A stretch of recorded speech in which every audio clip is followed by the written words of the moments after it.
I'm sure you've had bosses or work for companies that are keen to kind of jump on social media trends to promote themselves and their companies, but sometimes doesn't always work out as planned. We're recruiters. Of course we have a beer tap in our office. We're recruiters. Of course we get bullied on LinkedIn for taking selfies every day. We're recruiters. Of course we can spot CV red flags in seconds. We're recruiters. Of course we've got a PlayStation, a pool table and a table tennis table. We're recruiters. Of course we've got a beauty station in our office. We're recruiters. Of course we never sit down at our desks. We're recruiters. Of course I'm always on the phone. So that was Enzo Tech Group. They're a recruitment company based in East London, I think. And they posted that TikTok saying, about time the best recruitment company in London jumped on this trend. Hashtag recruitment, hashtag company culture, hashtag 6 a.m. 6 a.m. Hashtag office life. And I felt a bit sorry for some of the employees, mercilessly mocked on TikTok. I can't really show the comments because some of them are quite, should we say, questionable about what they were doing and behaviour and stuff like that. But I think again, intentions are in a good place. I'm not sure I'd be able to get much work done if I had PlayStations and pool tables and stuff like that.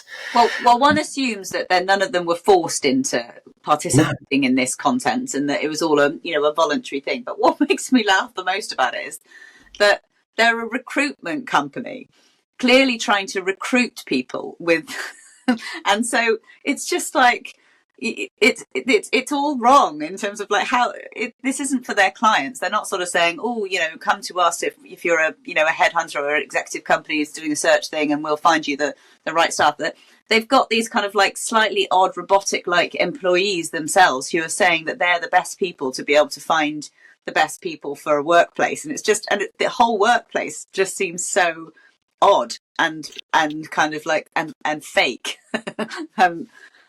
I don't want to say this, Hannah, but I think we may not be the right audience for this TikTok. There is that. It did, get the TikTok got ripped and posted on Twitter and all the banter you can imagine that came from that.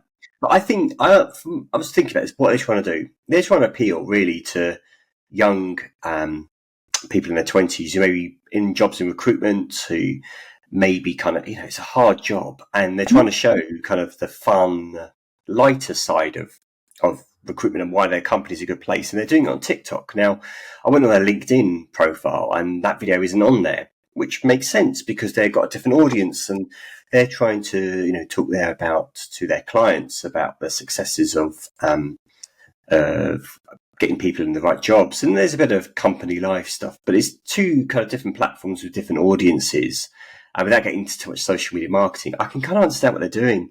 I think maybe it's a case of the trend had gone on and they kind of missed the trend peak, should we say? But also it's just, it has a cheesy nature to it, unfortunately. It is really cheesy. I think that the best way to pull this one back for the Enzo Tech Group would be to do a follow-up on it, showing the number of new employees or new people they've recruited as a result of it, and then they can be like, well, and they're all happy, everyone's got a job and blah blah blah, as in like it worked. So the laugh was on us and we're all fine, and we've actually just bolstered our numbers instead. So I hope that is what happened or what is happening, and that they can then follow it up with that kind of a video. And if that one goes viral as well for the cheesy nature of the content or whatever, then we can of course feature it again. And we wish Enzo Tech Group and all of its employees, present and future, the very best. I just think back to my early 20s when we were working in outer West London and trying to do a video like that where, frankly, you get to finish at midnight on a Friday and it's dark and all the pubs are shut. We're producers. Can you imagine? I think, it is... it's not as glamorous. Obviously, it's changed a lot. Sky's changed a lot in the 20 years or whatever, 15 years. Might be very glamorous now, Gassy. You never know. It's a lot nicer. It's got Waitrose and everything and a cinema.